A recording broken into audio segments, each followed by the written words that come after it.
ಪ್ರಮುಖವಾಗಿ ಈ ಬಾರಿ ಯಾಕಪ್ಪ ಇಷ್ಟು ಟಫ್ ಫೈಟ್ ಇದೆ ಅನ್ನುವಂತಹ ವಿಚಾರಗಳನ್ನ ಗಮನಿಸಿದ್ರೆ ಈ ಬಾರಿ ಹೊಸದೊಂದು ಫ್ಯಾಕ್ಟರ್ ನೋಡೋದಕ್ಕೆ ಸಿಗ್ತಾ ಇದೆ. ಅದು ಪ್ರಶಾಂತ್ ಕಿಶೋರ್ ನೇತೃತ್ವದ ಹೊಸ ಪಕ್ಷ ಜನ ಸ್ವರಾಜ್ ಪಾರ್ಟಿ ಅಂತ.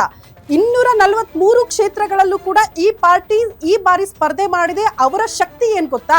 ಯುವ ಸಮೂಹ, ನಾರಿ ಶಕ್ತಿ ನಮ್ಮ ಜೊತೆಗಿದೆ ಅನ್ನುವಂತಹ ವಿಚಾರಗಳನ್ನ ಪ್ರತಿ ಬಾರಿ ಕೂಡ ಪ್ರಶಾಂತ್ ಕಿಶೋರ್ ಅವರು ಪ್ರಸ್ತಾಪ ಮಾಡ್ತಾ ಇದ್ರು.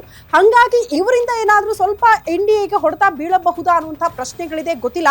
ಈ ಎಕ್ಸಿಟ್ ಪೋಲ್ಗಳನ್ನ ನೋಡಿದ್ರೆ ಯಾವ ಫ್ಯಾಕ್ಟರ್ಗಳು ಕೂಡ ವರ್ಕ್ ಆಗಲ್ಲ. ಒನ್ಸ್ ಅಗೇನ್ ಆ ಭಾಗದ ಮತದಾರರು NDAಗೆ ಜೈ ಎಂದಿದ್ದಾರೆ ಅನ್ನುವಂತ ಲೆಕ್ಕಾಚಾರಗಳು ನೋಡೋದಕ್ಕೆ ಸಿಕ್ಕರೂ ಕೂಡ ಹೇಳಕ್ಕಾಗಲ್ಲ. ಬಟ್ ತುಂಬಾ ವೇರಿಯೇಷನ್ ಬರುತ್ತಾ ಇವತ್ತಿನ ಫಲಿತಾಂಶದಲ್ಲಿ ಅಂತ ನೀವು ನಿರೀಕ್ಷೆ ಮಾಡಿದ್ರೆ ಸ್ವಲ್ಪ ಆಚೆ ಈಚೆ ಆಗಬಹುದು ಅನ್ನುವಂಥ ಲೆಕ್ಕಾಚಾರಗಳಿದೆ. ಬಟ್ ಆಚೆ ಈಚೆ ಆಗುತ್ತಾ ಎಕ್ಸಾಕ್ಟ್ ಅದೇ ರಿಸಲ್ಟ್ ಅನ್ನ ನೋಡಬಹುದಾ, ಅಥವಾ ಮಹಾಗಠಬಂಧನ್ನಲ್ಲಿ ಅಂದ್ರೆ ಇಂಡಿ ಕೂಟದಲ್ಲಿರುವಂತಹ ನಾಯಕರು ಹೇಳ್ತಿದ್ದಾರೆ ಇದೆಲ್ಲವೂ ಕೂಡ ಸುಳ್ಳು, ಖಂಡಿತ ಇಂಡಿ ಕೂಟಕ್ಕೆ ಈ ಬಾರಿ ಮತದಾರರು ಜೈಕಾರ ಹಾಕಿದ್ದಾರೆ ಅಂತ. ಸೊ ಅವರ ಲೆಕ್ಕಾಚಾರಗಳು ವರ್ಕೌಟ್ ಆಗ್ಬಿಡುತ್ತಾ ಅಂತ. ಒನ್ಸ್ ಅಗೇನ್ ಗ್ಯಾರಂಟಿ ಯೋಜನೆಗಳು ಮಾತ್ರ ಅಲ್ಲ, ಈ ಬಾರಿ ರಾಹುಲ್ ಗಾಂಧಿ ಅವರು ನಿಮ್ಗೆಲ್ಲ ಗೊತ್ತು ಓಟ್ ಚೋರಿ ಆರೋಪವನ್ನ ಕೂಡ ಮಾಡಿದ್ರು. ಓಟ್ ಚೋರಿ ಆರೋಪ ಅದಾದ ಬಳಿಕ ಗ್ಯಾರಂಟಿ ಯೋಜನೆಗಳು ಜೊತೆಗೆ ನಿತೀಶ್ ಕುಮಾರ್ ಅವರ ಸರ್ಕಾರದ ಬಗ್ಗೆ ಈ ಬಾರಿ ಕೆಲವರಿಗೆ ಅಸಮಾಧಾನ ಇದೆ ಅಂತ. ನಿತೀಶ್ ಕುಮಾರ್ ಅವರ ಸರ್ಕಾರದ ಬಗ್ಗೆ ಯಾಕೆ ಅಸಮಾಧಾನ ಮತದಾರರಿಗೆ ಅಂದ್ರೆ ಮತದಾರರು ಇದೆಯಾ ಇಲ್ವಾ ಗೊತ್ತಿಲ್ಲ, ಬಟ್ ಇಂಡಿ ಕೂಟದವರು ಆ ಆರೋಪ ಮಾಡ್ತಿದ್ದಾರೆ. ಕಾರಣ ಭ್ರಷ್ಟಾಚಾರ ತುಂಬಿ ತುಳುಕ್ತಾ ಇದೆ ನಿತೀಶ್ ಕುಮಾರ್ ಅವರ ಸರ್ಕಾರದಲ್ಲಿ. ಅಲ್ಲಿರುವಂತಹ ಶಾಸಕರು, ಅವರ ಸಂಪುಟದಲ್ಲಿ ಇರುವಂತಹ ಸಚಿವರು ಭ್ರಷ್ಟಾಚಾರದಲ್ಲಿ ಮುಳುಗಿ ಹೋಗ್ಬಿಟ್ಟಿದ್ದಾರೆ. ಮೋಸ್ಟ್ಲಿ ಇದರಿಂದ ಬೇಸತ್ತು ಈ ಬಾರಿ ಮತದಾರರು ಇಂಡಿ ಕೂಟದ ಕಡೆಗೆ ಒಲವು ತೋರಿಸಬಹುದು ಅನ್ನುವಂತಹ ಲೆಕ್ಕಾಚಾರಗಳಿದೆ. ಬಟ್ ಇಂಡಿ ಕೂಟದ ಆರೋಪ ನಿಜ ಆಗ್ಬಿಡ್ತಾ? ಮತದಾರರು ಇಲ್ಲಿ ತನಕ ಕೂಡ ಈ NDA ವಿಚಾರಕ್ಕೆ ಸಂಬಂಧಪಟ್ಟಂತೆ ನಿತೀಶ್ ಕುಮಾರ್ ಅವರ ಸರ್ಕಾರದ ಬಗ್ಗೆ ಎಲ್ಲೂ ಕೂಡ ಅಪಸ್ವರಗಳನ್ನ ಎತ್ತಿಲ್ಲ ಅನ್ನುವಂಥದ್ದು. ಅಂದ್ರೆ ಗ್ರೌಂಡ್ ರಿಪೋರ್ಟ್ ಹಂಗೆ ಹೇಳ್ತಾ ಇದೆ ಅಂತ. ಮತದಾರರು ಇದ್ಯಾವುದನ್ನ ಕೂಡ ಲೆಕ್ಕಕ್ಕೆ ತೆಗೆದುಕೊಂಡಿಲ್ಲ ಅಂತ. ಯಾಕಂದ್ರೆ ಚುನಾವಣೆ ಈ ದಿನಾಂಕ ಘೋಷಣೆ ಆಗೋಕ್ಕೂ ಮುನ್ನ ಅಲ್ಲಿ ತಂದಿರುವಂತಹ ಹೊಸ ಯೋಜನೆಗಳು ಜನರನ್ನ ಸೆಳೆಯುವಲ್ಲಿ NDA ಕೂಟಕ್ಕೆ ಬಹಳ ಸಹಕಾರಿಯಾಗಿದೆ ಅನ್ನುವಂಥ ಲೆಕ್ಕಾಚಾರಗಳು ಇದೆ. ಈಗ ನಾವು ಎಕ್ಸಿಟ್ ಪೋಲ್ ನ ಡೀಟೇಲ್ಸ್ ಅನ್ನ ಸ್ಕ್ರೀನ್ ಮೇಲೆ ಗಮನಿಸ್ತಾ ಇದ್ದೀವಿ. ಟುಡೇಸ್ ಚಾಣಕ್ಯ ಸಮೀಕ್ಷೆಯ ಪ್ರಕಾರ ಬಿಜೆಪಿಗೆ ಎಷ್ಟು ಸ್ಥಾನಗಳು ಬರುತ್ತೆ? 148ರಿಂದ 178 ಅಂತ ಹೇಳಲಾಗ್ತಾ ಇದೆ. ಕಾಂಗ್ರೆಸ್ 66ರಿಂದ 89, ಉಳಿದಂತೆ ಅದರ್ಸ್ 0. ನೋಡಿ, ಇದರಲ್ಲಿ ನಾವು ಹೇಳ್ತಾ ಇದ್ವಲ್ಲ, ಆಲ್ಮೋಸ್ಟ್ ಎಲ್ಲ ಸಮೀಕ್ಷೆಗಳಲ್ಲೂ ಇದೇ ರೀತಿಯಾಗಿ NDAಗೆ ಬಹುಮತವನ್ನ ತೋರಿಸ್ತಾ ಇರೋದು. ಇನ್ನ ಆಕ್ಸಿಸ್ ಮೈ ಇಂಡಿಯಾ ಸಮೀಕ್ಷೆಯ ಪ್ರಕಾರ ಬಿಜೆಪಿಗೆ 121ರಿಂದ 141 ಒಳಗಡೆ ಸ್ಥಾನಗಳು ಬರುತ್ತೆ. ಕಾಂಗ್ರೆಸ್ಗೆ 98ರಿಂದ 118, ಅಂದ್ರೆ ಮ್ಯಾಜಿಕ್ ನಂಬರ್ ಅಂತ ನೀವು ಕನ್ಸಿಡರ್ ಮಾಡಿದ್ರು ಕೂಡ ಅದು ಸಿಗೋದು ಸ್ವಲ್ಪ ಡೌಟು. ಅಂದ್ರೆ ಹೆಚ್ಚು ಕಡಿಮೆ 4 ನಂಬರ್ ಆಸುಪಾಸ್ ಇದೆ. ಅದರ್ಸ್ ಉಳಿದಂತೆ 0ಯಿಂದ 2. ಇದು ಆಕ್ಸಿಸ್ ಮೈ ಇಂಡಿಯಾ ಸಮೀಕ್ಷೆಯ ಪ್ರಕಾರ. ಟೋಟಲ್ 243 ಕ್ಷೇತ್ರಗಳಿಗೆ ಸಂಬಂಧಪಟ್ಟಂತೆ ಯಾವ್ಯಾವ ಪಕ್ಷಗಳಿಗೆ ಎಷ್ಟು ಸ್ಥಾನ ಬರುತ್ತೆ ಅನ್ನುವಂತ ಸಮೀಕ್ಷೆ ಹೇಳ್ತಾ ಇರೋದು. ಇನ್ನು ಚಾಣಕ್ಯ ಸ್ಟ್ರಾಟಜೀಸ್ ಸಮೀಕ್ಷೆಯ ಪ್ರಕಾರ ಬಿಜೆಪಿಗೆ 130ರಿಂದ 138 ಸ್ಥಾನದಲ್ಲಿ ಗೆಲುವು ದಾಖಲಿಸುತ್ತೆ ಅಂತ ಹೇಳಲಾಗ್ತಾ ಇದೆ ಸಮೀಕ್ಷೆ. ಕಾಂಗ್ರೆಸ್ 100ರಿಂದ 108, ಉಳಿದಂತೆ ಅದರ್ಸ್ 3ರಿಂದ 5 ಸ್ಥಾನದಲ್ಲಿ ಈ ಬಾರಿ ಗೆಲುವನ್ನ ದಾಖಲಿಸಬಹುದು.